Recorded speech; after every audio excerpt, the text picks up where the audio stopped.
함께 기도하시겠습니다. 하나님 감사합니다. 우리 사랑하는 우리 목양교회 귀한 교회에 하나님께서 세우시고 또 하나님께서 사랑하신 우리 귀한 우리 유 목사님 통해서 이 서리에 하나님의 귀한 교회의 사명을 감당케 하시니 감사합니다. 오늘 특별히 우리 남전대회 헌신 예배로 하나님께 영광을 돌립니다. 저들께 성도들처럼 마음과 몸, 우리 모든 것을 우리 주님 앞에 헌신할 수 있는 귀한 교회 우리 남전교회가 되게 하여 주시옵시고, 또 세상에 주의 복음의 도구로 귀하게 쓰임받는 귀한 우리 남전교회가 될 수 있도록 인도하여 주옵소서. 예수님의 이름으로 기도하옵나이다. 아멘. 우리는 어느 때보다도 우리 반기독교 그런 시대에 우리가 살고 있습니다. 현대인들의 우리 생각을 표현한다면 네 가지를 들 수가 있습니다. 첫째는 다원화입니다. 다원화, 다양성. 세상이 복잡하고 또 인터넷, 네트워크 시대에 우리 집에서도 모든 세상의 사람들과 소통할 수 있는 그런 시대에 우리가 살고 있습니다. 하나만 고집하고 살다가는 우리 시대에 뒤처질 수가 있는 그러한 세상입니다. 그러다 보니까 이 절대성이나 유일성이 없어지는, 그런 절대성 개념이나 유일성 개념이 없어지는 그러한 시대입니다. 그래서 구원도 다원화를 주장하고 그러다 보니까 종교 다원주의가 나타났습니다. 성경에 분명히 천하 인간 중에 구원받을 다른 이름을 하나님이 우리에게 주신 적이 없다. 예수 그리스도 외에는 구원을 주신, 예수 그리스도 외에는 구원받을 길이 없다. 하나님 분명히 우리에게 구원자를 주셨는데 그에 반해서 불교도 힌두교도 이슬람교로도 우리가 하나님 앞에 절대자 앞으로 나아갈 수가 있다는 그런 생각이 현대 사람들 사이에 팽배해 있습니다. 심지어는 교회 안에도 이런 주장을 하는 사람들이 점차 늘어나기 시작했습니다. 둘째는 물질주의입니다. 즉 황금만능주의 시대에 우리가 살고 있습니다. 돈이 곧 힘이고 돈이 곧 권력인 세상입니다. 사치하고 낭비하는 것이 부의 상징인 것처럼 여겨지는 세상에 우리가 살고 있습니다. 셋째는 도덕적 상대주의, 그런 시대에 우리가 살고 있습니다.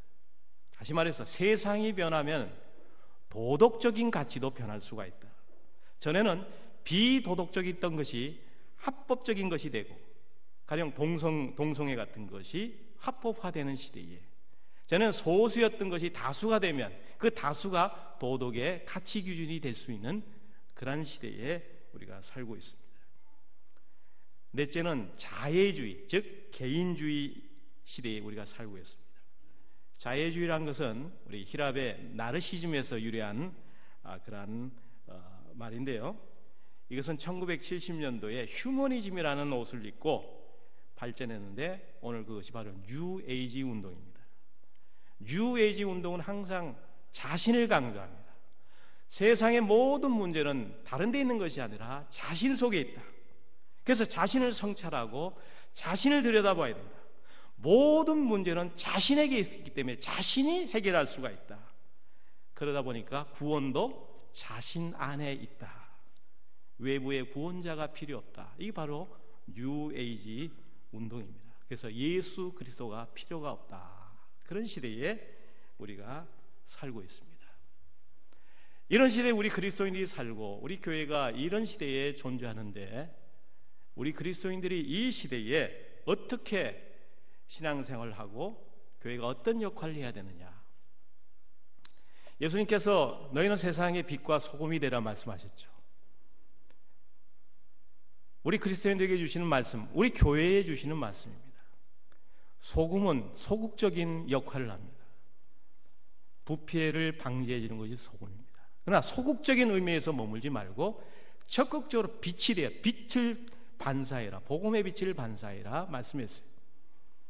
너희는 세상의 소금과 빛이 되라는 말씀은 세상을 유토피아로 만들라라는 말씀이 아닙니다. 우리 그리스도인들은 세상을 유토피아로 만들 수가 없습니다.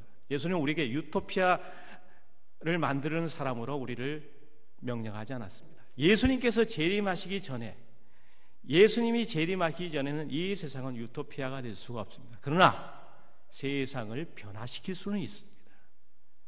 그게 바로 교회의 역할인 것입니다.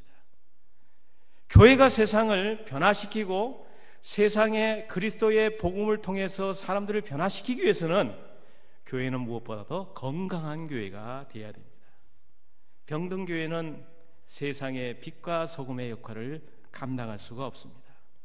건강한 교회가 되어야 세상에 오염되지 않고 하나님을 예배드리고 세상을 향해서 복음의 증거자의 사명을 감당할 수가 있다는 사실입니다. 하나님은 교회에 두 가지 책임을 부여하셨습니다. 첫째는 하나님을 예배하고 복음을 증거하고, 다른 하나는 세상이 주는 오염으로부터 우리 교회를 순수한 교회로 이렇게 방어하는, 세상의 오염으로부터 피하는 것. 그러기 위해서는 무엇보다도 교회는 건강한 교회가 되어야 합니다. 자, 그러면 어떤 교회가 건강한 교회인가? 우리는 그 모델을 다른 데서 찾지 말고 초대 예루살렘 교회에서 건강한 교회의 모델을 찾을 수가 있습니다. 사도행전을 읽어가면은 초대 예루살렘 교회는 살아있고 건강한 교회였습니다. 자, 그러면 살아있고 건강한 이 초대교회의 모습은 어떤 모습인가? 첫째, 초대교회는 배우는 교회였습니다. 살아있고 건강한 교회는 끊임없이 배우는 교회입니다. 우리 한국교회는 그동안 제자훈련이라는 프로그램을 통해서 성도들을 제자화시키는 데 힘을 썼습니다. 그러나 얼마 동안 제자훈련 프로그램을 통해서 만족해서는 절대 안 됩니다. 교회는 이런 훈련뿐만 아니라 계속 배우는 교회가 되어야 합니다. 즉 주님 앞에 갈 때까지 평생에 걸쳐서 훈련을 해야 됩니다. 우리 그리스도인의 삶이라는 것은 훈련하는 삶을 말합니다. 신앙생활이라는 것은 훈련하는 삶을 말합니다. 그것은 계속해서 하나님의 말씀을 배우는 삶을 말하고 있습니다. 오늘 본문 여러분 41절 말씀 보십시오. 41절에 보면 저희가 사도의 가르침을 받았다 말씀했어요. 영어 성경인 리바이스 잉글리시 바이블은 이렇게 번역해요. 저들이 사도들의 가르침을 듣기 위해서 계속 모였다. 그렇게 번역했어요. 저들이 사도들의 가르침을 듣기 위해서 계속 모였다. 저들이 사도들의 가르침을 받았다. 우리 경건주의 영향을 받아서 한때는 우리 인간의 지성을 배격하는 그러한 경향이 교회 안에 일어났습니다.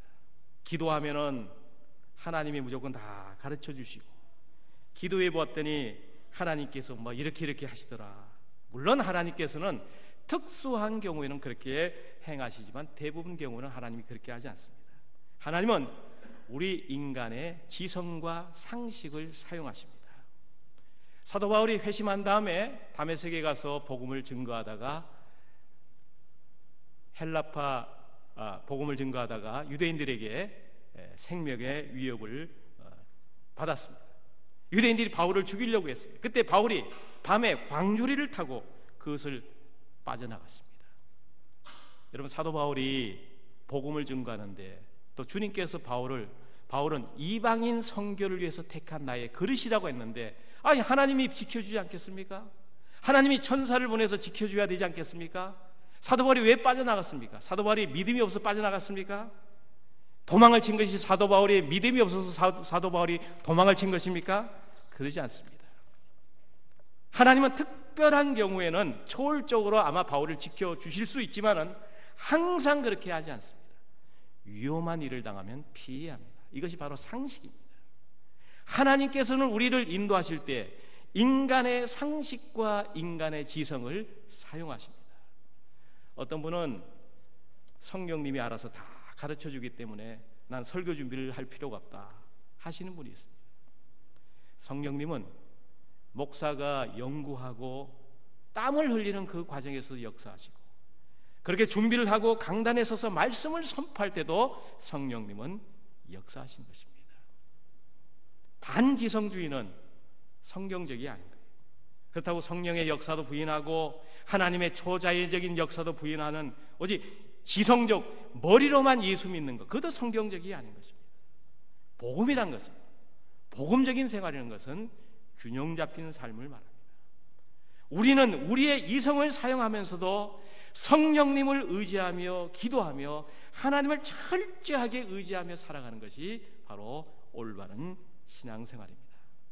무엇보다 성령님은 진리의 영이라고 말씀하셨어요. 성령님의 역할은 진리를 밝히 드러내는 역할을 하시는 것입니다.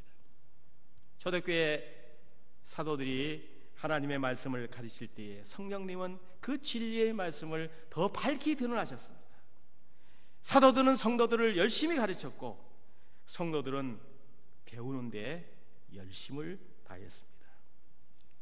42절에 보면은 사도들이 가르침을 했다, 성도들을 가르쳤다 이렇게 말씀하고 있고, 43절에 보면은 사도들이 행하는 기적과 표적이 많이 나타났다 말씀했습니다.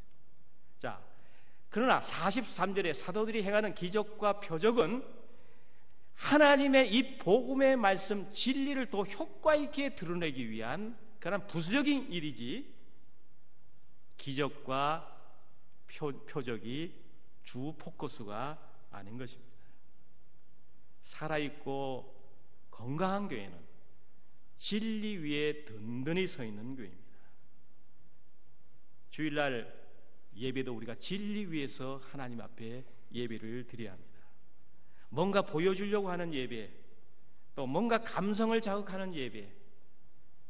저도 목사지만은 목사가 가장 유혹받을 수 있는 것이 뭔가 설교에 감동을 주려고 하는 설교. 어떻게 하면 교인들이 은혜를 끼칠까?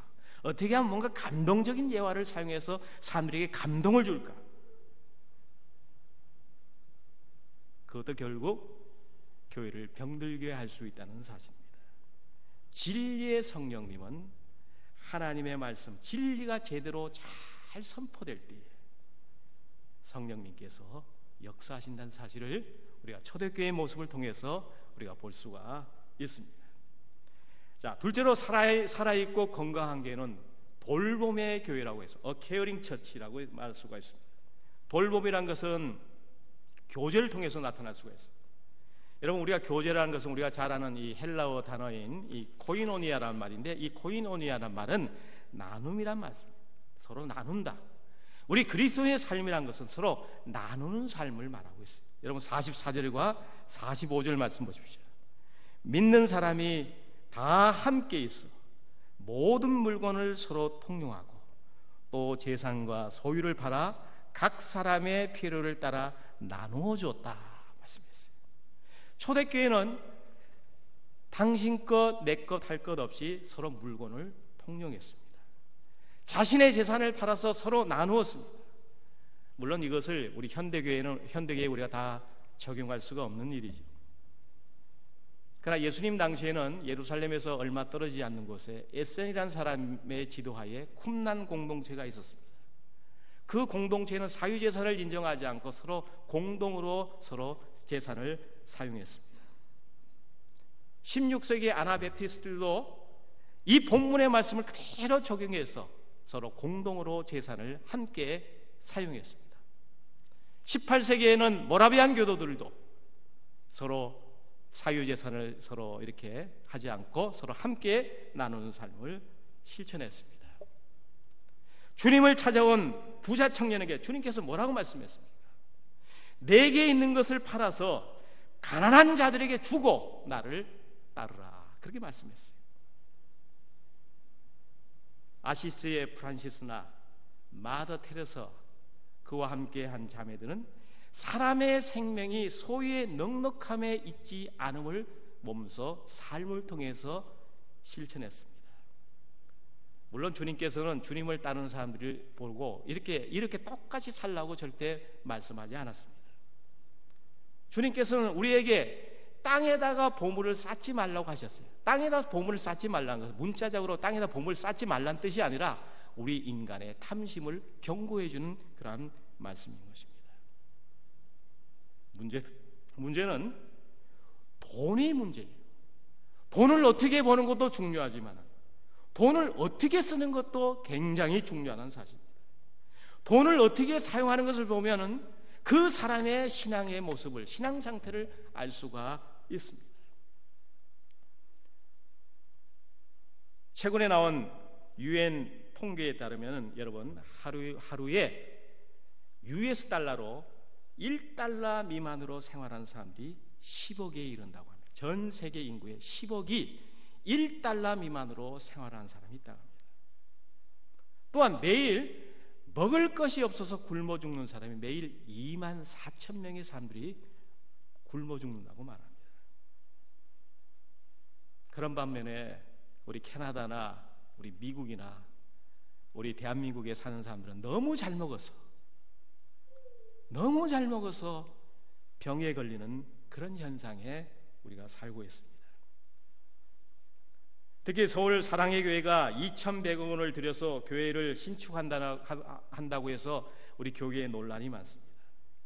교인들은 많은데 교인들을 수용할 능력이 없어서 건물을 확장하는 것은 이해하지만은 2,100억 원이라는 천문학적인 그러한 돈을 들여서 교회를 다시 짓는 것이 과연 사회에 덕이 되느냐, 거기에 대한 논란이 있습니다.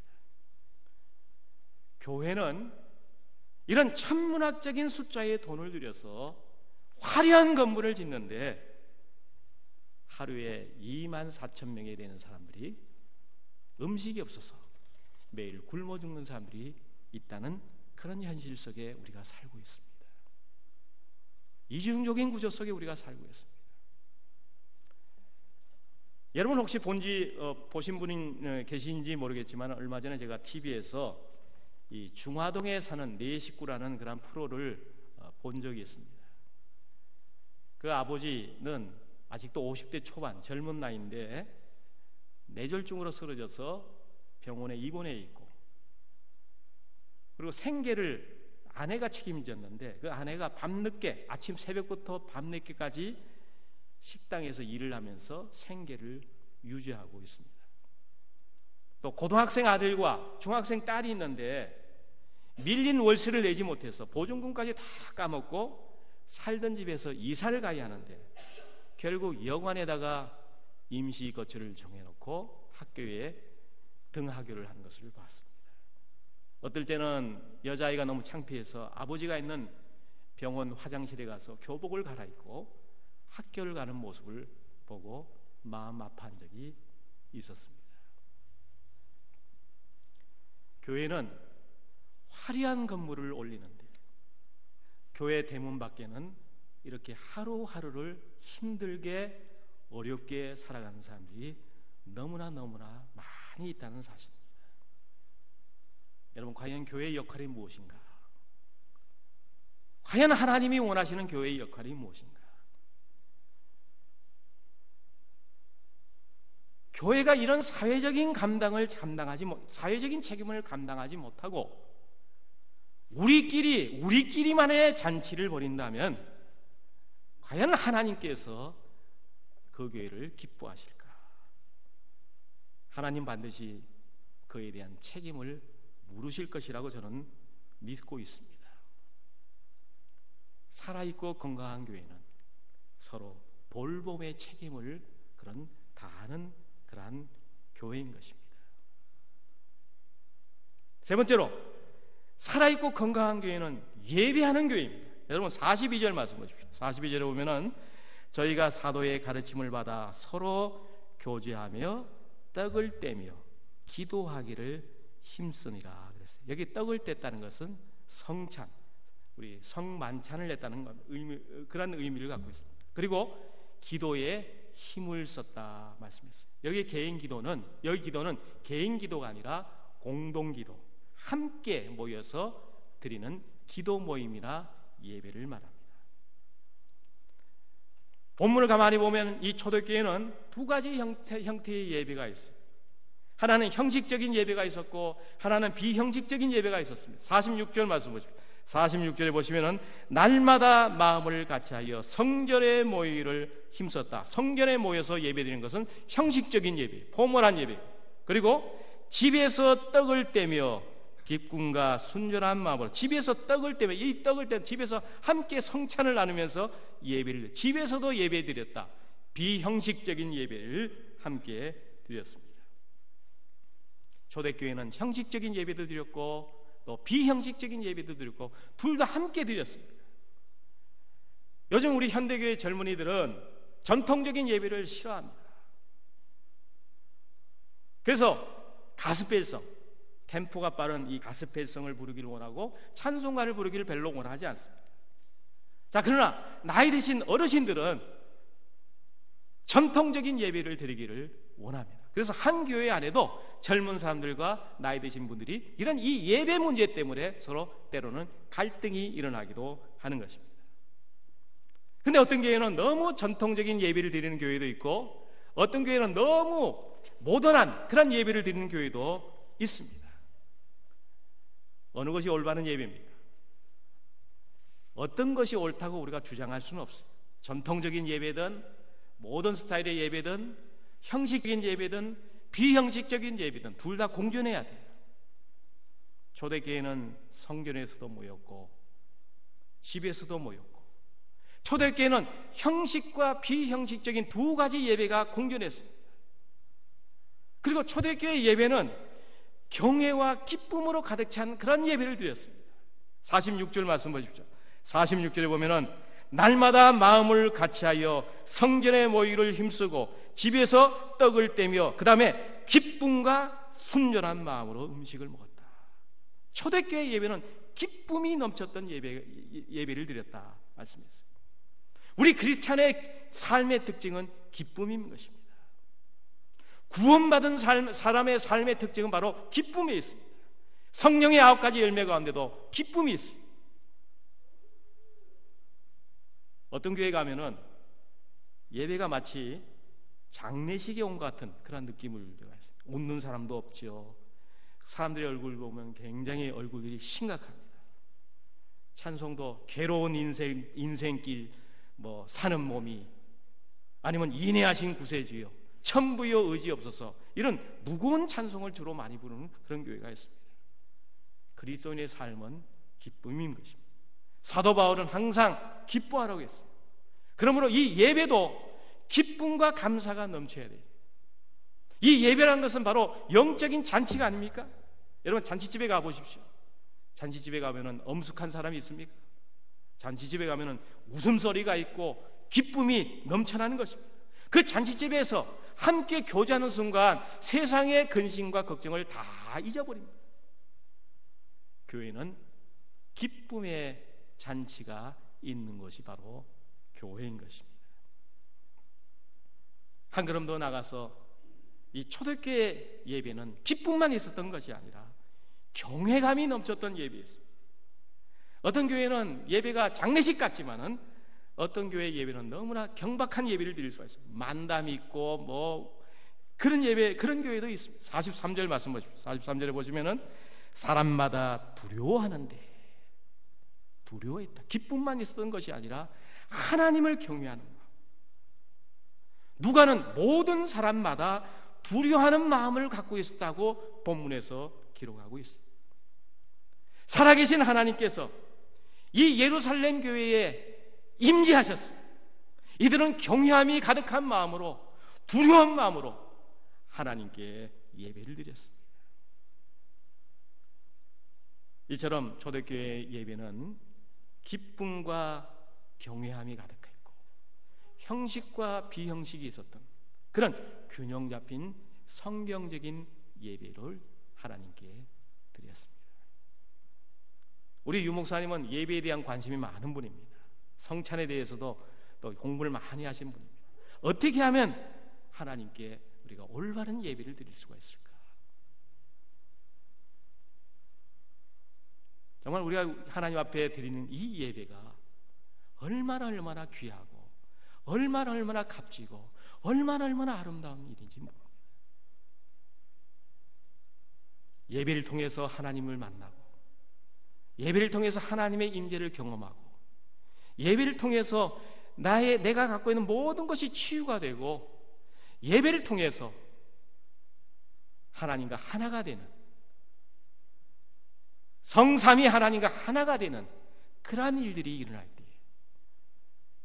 그 이상 우리에게 행복을 주고 기쁨을 주는 행위가 없는 것입니다. 성경적인 예배가 회복된 교회가 바로 건강한 교회라고 생각할 수가 있습니다. 넷째로 살아있고 건강한 교회는 전도하는 교회였습니다. 자, 본문 말씀은 우리 초대교회, 초대 예루살렘 교회 그 내부만, 그 교회 안의 생활만 우리에게 보여주는 것이 아닙니다. 자, 42절에서 47절까지 이들을 보면은 사도들의 가르침을 받았죠. 서로 돌봤죠. 하나님께 기쁨과 경외함으로 가득한 예배를 드렸고, 비록 구체적인 명시는 없지만은 이들은 전도에 헌신했음을 우리가 짐작해서 알 수가 있습니다.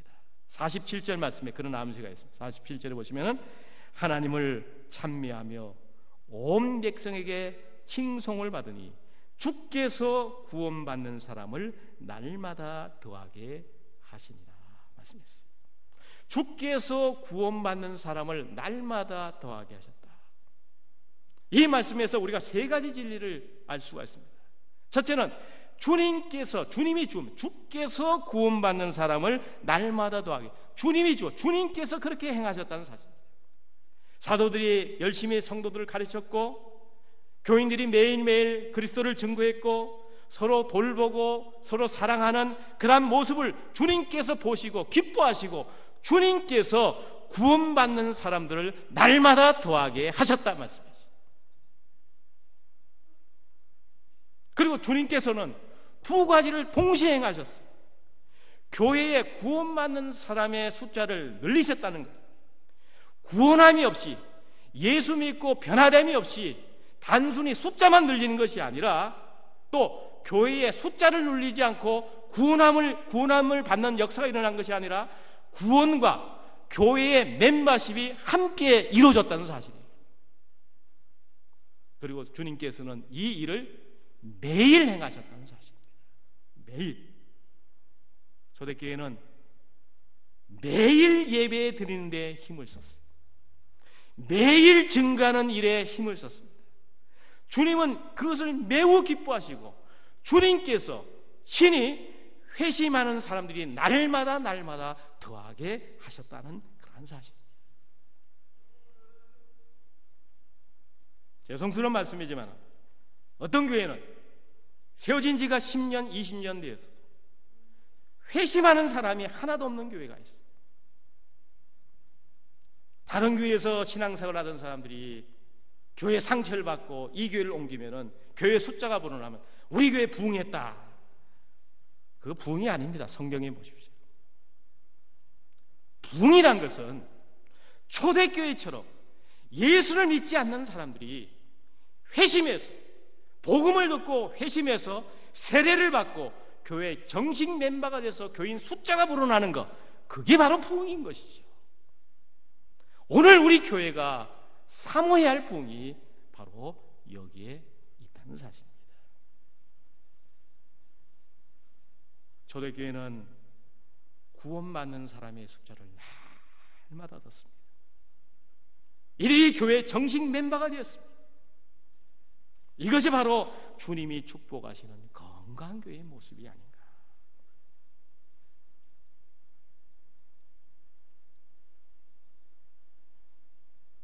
다시 정리해서 건강한 교회가 어떤 교회입니까?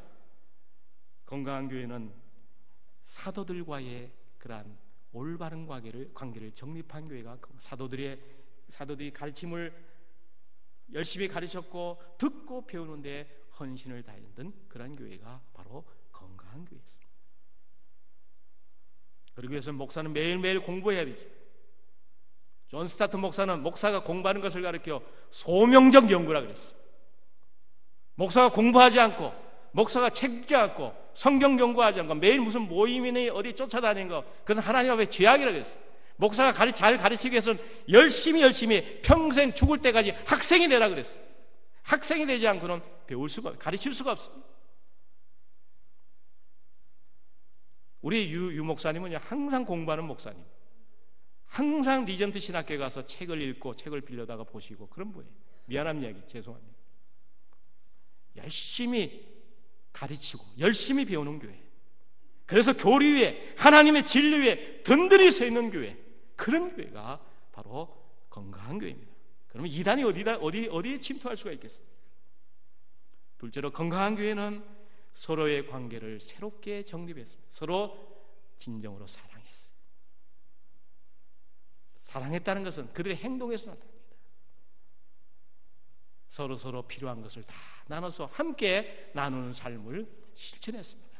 서로 돌봤습니다. 셋째는 하나님과 새롭게 관계를 정립했습니다. 기도와 빵을 떼면서 하나님께 예배를 드렸는데 그 예배는 기쁨과 경외함으로 가득 찬 그런 예배였습니다. 넷째는 세상과 관계를 새롭게 정립했는데 그것은 바로 세상을 향해서 복음을 증거하는 일에 힘을 썼습니다. 그 모습을 보시고 주님께서 그 교회를 기뻐하셔서 주께서 구원받는 사람의 숫자를 날마다 더하게 하셨다. 굉장히 심플한 진리죠. 심플한 그러한 구도입니다. 그러나 이것이 바로 살아있고 건강한 교회의 롤 모델이라고 저는 믿습니다. 오늘 남전교회가 이 건강한 교회의 주축이 되어서 열심히 배우고 또 열심히 사람들을 돌보고 사랑하고 이웃과 함께 나누고 그리고 예배를 드리는데 기쁨과 경외함으로 가득 찬 하나님께 올바른 예배를 드리고 그리고 더 나아가서 이웃 이 썰이 지역에 복음을 증거하는 데 힘을 쓸 때에 하나님께서 이 목양교회를 축복하시고 기뻐하실 줄 믿습니다. 이 교회를 통해서 하나님의 귀한 은혜와 역사가 나타나시기를 주님의 이름으로 축원합니다.